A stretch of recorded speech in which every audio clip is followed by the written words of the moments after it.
Bienvenidos de vuelta a Contrapoder 3.0 con José Antonio Colina y Esteban Hernández. En esta oportunidad se nos une a la conversación un escritor y analista muy reconocido, Agustín Laje. Buenas noches, Agustín. ¿Qué tal? Muy buenas noches. Muchas gracias por el diálogo. Buenas noches, Agustín. Un placer tenerte aquí en Contrapoder 3.0. Quería empezar, Agustín, Igualmente. por el tema, digamos, base, ¿no?, de todo esto. Lo que está sucediendo en Argentina. Nosotros vimos todo lo que fueron los 4 años del macrismo y mucha gente, entre ellos creo que estabas incluido tú, advertía que eventualmente el kirchnerismo iba a volver, pues si se seguía el camino que se estaba siguiendo, valga la redundancia, en ese momento. ¿Qué es lo que está sucediendo actualmente? ¿Tú estás viendo que Argentina está volviendo a las viejas andanzas esas que hubo bajo el gobierno de Kirchner o realmente Alberto Fernández sí está un poco alejado de esa ideología como algunos estaban pensando? Bueno, a ver, efectivamente lo de Macri fue una oportunidad que no se aprovechó. Fue la oportunidad de haber tenido una alternativa a la izquierda populista. Una alternativa que no se aprovechó en muchos sentidos, en un sentido netamente económico, en la medida en que Macri no hizo bien las cosas en esa área, y efectivamente mucha gente, y sobre todo grandes economistas de la Argentina, como Javier Milei, por ejemplo, alertaban desde hacía rato ya, desde hacía años, desde apenas empezó el gobierno de Macri, de que o se ponían al día las cuentas del Estado, o se ajustaba como debía ajustarse en una época política de luna de miel, o esto después no se podía hacer. Y esto es ciencia política pura y es ciencia económica pura. Las cosas no se hicieron cuando se pueden hacer en política, después ya no hay una segunda oportunidad. Y esto fue lo que pasó. Y en términos culturales también fue una pérdida de tiempo lo que ocurrió con Macri, porque de alguna forma fue una continuidad de la aniquilación cultural que representó el kirchnerismo. Fue como que la cosa se puso en pausa. Seguimos teniendo a toda la izquierda en los medios públicos de masas durante Macri, seguimos teniendo durante Macri a todos los profesores de izquierdas inundando todas las universidades de la Argentina, seguimos teniendo un modelo cultural heredado del kirchnerismo durante la gestión de Macri. Entonces, tanto política como cultural como económicamente, el macrismo no pudo hacer prácticamente nada.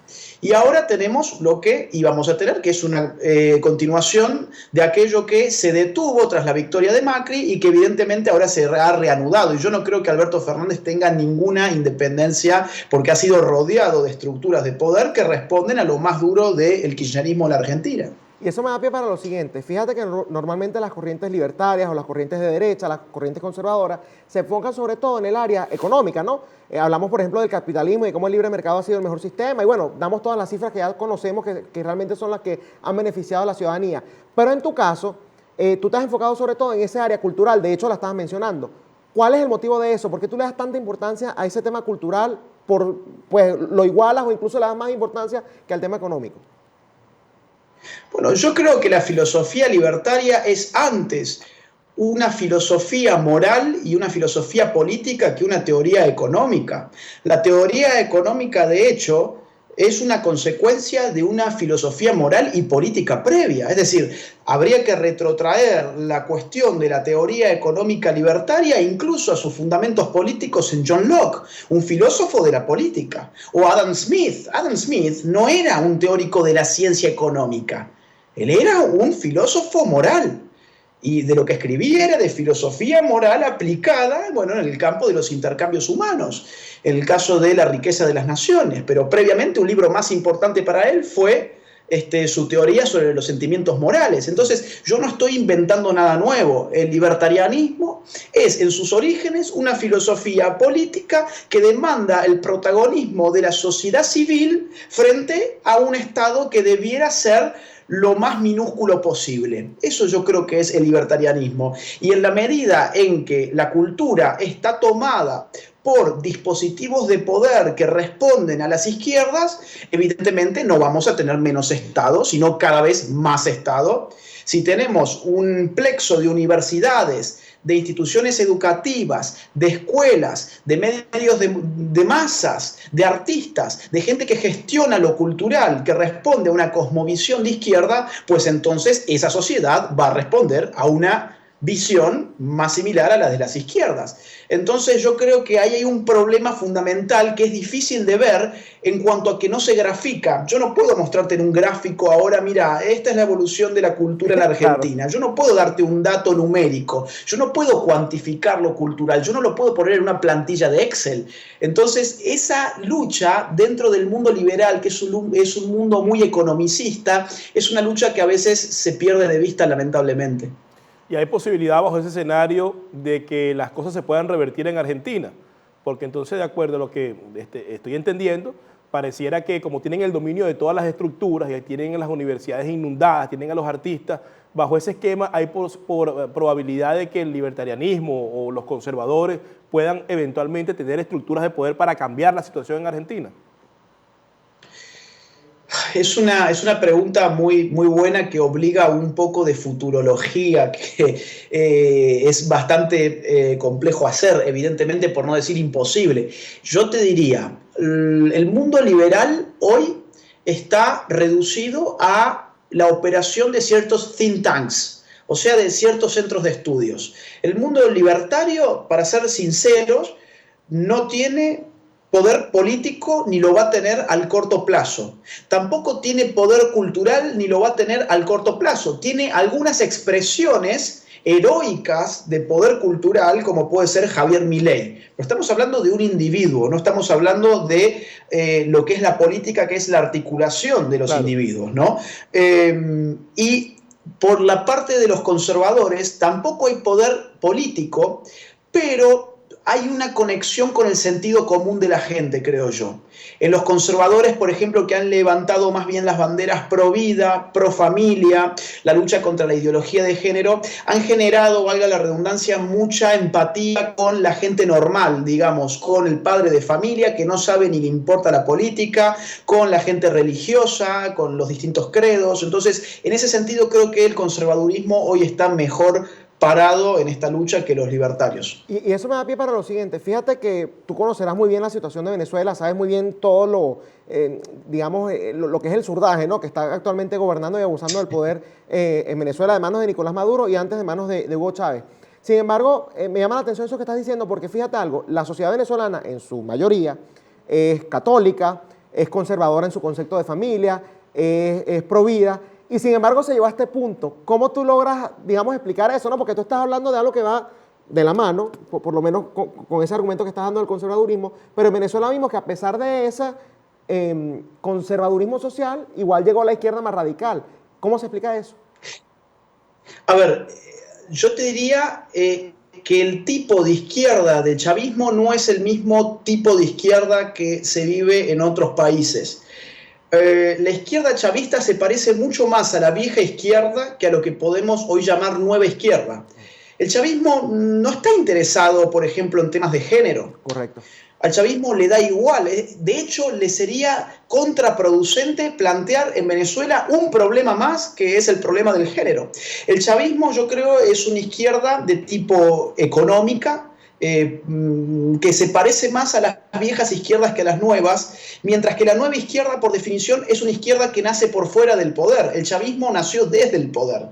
La nueva izquierda es una izquierda que se siente y que está por fuera del poder, pero además se siente incapaz de conducir a las clases sociales. El chavismo, en cambio, apeló a una lucha de clases. Y la estructura social en Venezuela no es la misma que en Argentina, por ejemplo, donde la clase media en Argentina es realmente muy, muy fuerte, y donde la clase media en Venezuela no tiene la misma, no ha tenido, ya no existe, ¿no? Pero no ha tenido la misma consistencia que, por ejemplo, en Chile, por ejemplo, Uruguay, por ejemplo, Argentina. Entonces, esa cuestión yo creo que es una fuente de, digamos, que viene a impedir un chavismo en países como los que te menciono, al nivel que ocurre en vuestro país. a ese nivel, por ahora, en principio, yo creo que no se podría dar por una cuestión de estructura social, que apunta hacia allí, apunta, pero apunta con otros artilugios. Por ejemplo, insisto, por ejemplo, el tema del género. Por ejemplo, el tema aborto es un poco más complejo, lo podemos hablar a continuación si a ustedes les interesa, pero yo creo que lo que marca esta nueva izquierda no es tanto una lucha de pobres y ricos, sino más bien una lucha de sexos, una lucha de hombres y mujeres, de homosexuales y heterosexuales y ese tipo de cosas, que en Venezuela no se da porque no puede darse, porque no importa ya que se dé o no, no configura eso el poder en Venezuela. Ahora bien, ¿y cómo podría ser la estrategia adecuada, tomando en cuenta que pasándonos en Venezuela, que sin duda alguna lo que pasa en Venezuela es diferente a lo que pasa en el resto del continente? Porque, por ejemplo, la gente culpa de todos los males al chavismo, obviamente es el responsable de lo que está ocurriendo en el país, culpa de todos los males a la revolución y la gente siente que es como de derecha o que es conservadora o como que es libertaria, aunque ellos realmente no entiendan qué significan esos conceptos. ¿Cómo pueden aprovechar esta situación los líderes emergentes para construir un movimiento que realmente tenga fuerza y que cumpla con el objetivo que es llegar al poder? Mira, yo lo primero que haría es, estoy pensando cultural y políticamente, buscar una palabra que sirva para unir a estos grupos tan dispersos de personas que sí tienen una plena conciencia de qué son, ¿no? Es decir, bueno, yo soy paleolibertario, yo soy libertario, yo soy neoconservador, yo soy paleoconservador, yo soy conservador. Hay tanta fauna categorial que da vuelta en estos sistemas fragmentados de ideas que a veces se acentúa aquello que no se tiene en común, sino aquello que nos distancia. Y entonces políticamente no se puede hacer nada. ¿Qué es lo que pasa en estas guerras intestinas entre primos hermanos que se dan entre los conservadores, los libertarios, y ahí empiezan a medir toda la cuestión? Yo creo que una palabra que ha de reivindicarse, y a la cuestión empírica de otros países me puedo remitir, como por ejemplo España, es la palabra de la derecha, ¿no? Empezar a decir derecha. Vamos a reivindicar una derecha. Y dentro de la derecha puede convivir toda esta fauna categorial, pueden estar los conservadores, pueden estar los libertarios, pueden estar los objetivistas, los randianos, los paleolibertarios, etc. Pero sobre todas las cosas, la palabra derecha resulta bastante más transparente para el grueso de la gente que no sabe aquello que es. Es mucho más probable, por ejemplo, que una persona que maneja un taxi 12 horas por día, que sufre la inflación, que sufre la crisis económica, que sufre la inseguridad, es muy factible que entienda cuando uno le dice derecha, y es muy factible que no entienda cuando uno le dice yo soy libertario. ¿Y eso con qué se come? ¿No? Entonces, a veces yo creo que nosotros mantenemos posturas sectarias y antipolíticas en cuanto a que nos fragmentamos entre nosotros mismos y en cuanto a que no somos capaces de hablar un lenguaje que sea inteligible por las masas sociales. Y las masas sociales, quiera sea o no, sabe lo que es la izquierda por intuición, sabe lo que es la derecha por intuición también. Totalmente. Y yo creo que hay que apelar un poco también a eso, ¿no? Sí. Una sensibilidad con las masas. Sí, totalmente de acuerdo con ese punto. Y también me gustaría saber tu opinión sobre si te parecería lógico. Fíjate algo, cuando hablamos de la izquierda hay que reconocerles algo, y es que han sido muy eficientes en trabajar en conjunto y que han sido muy eficientes en llegar a sus objetivos planteados, gran parte de esto precisamente por los lineamientos que se han dado desde el Foro de Sao Paulo. ¿A ti te parecería importante y necesario que la derecha, en todas esas ideologías que tú has agrupado, ¿no?, hiciera una especie de contraparte al Foro de Sao Paulo a nivel internacional?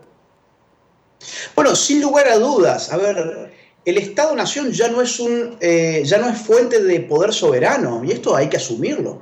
La izquierda en una aldea global, los temas de la izquierda, la derecha, la política en general, en una aldea global no puede operar en reducidos marcos nacionales. La política hoy opera globalmente. La izquierda es internacionalista. A ver, ¿qué fue lo que pasó en Chile, por ejemplo?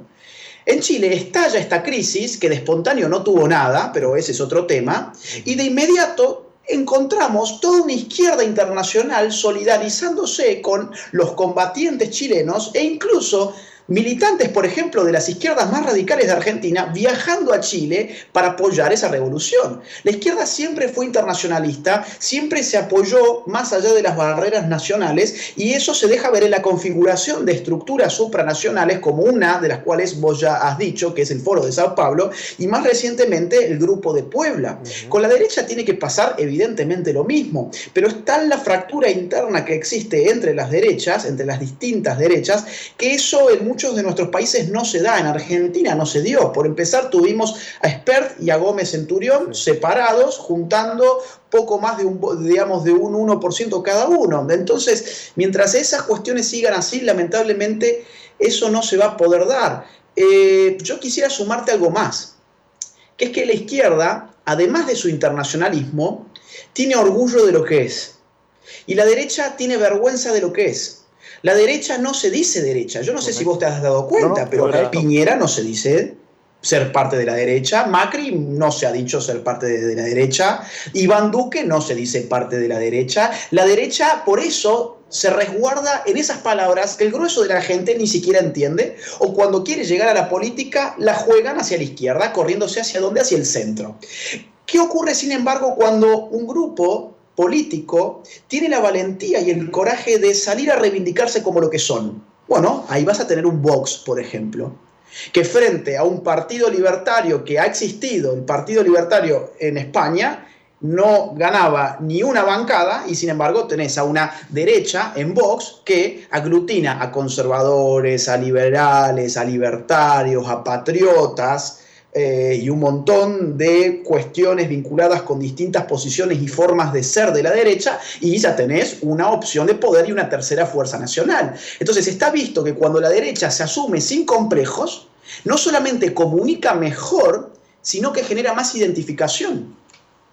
En eso tienes toda la razón, Agustín. Bueno, lamentablemente se nos ha agotado el tiempo, pero ha sido una entrevista muy enriquecedora y muy importante. Seguro vamos a estar nuevamente contigo hablando de estos temas y otros que son de real importancia para todos los que están agrupados en esa línea de pensamiento de derecha o conservadores. Muchas gracias por estar en Contrapoder 3.0. Ha sido un gusto, gracias a ustedes. Un fuerte abrazo. Muchas gracias. Bueno, fíjate que Agustín Laje.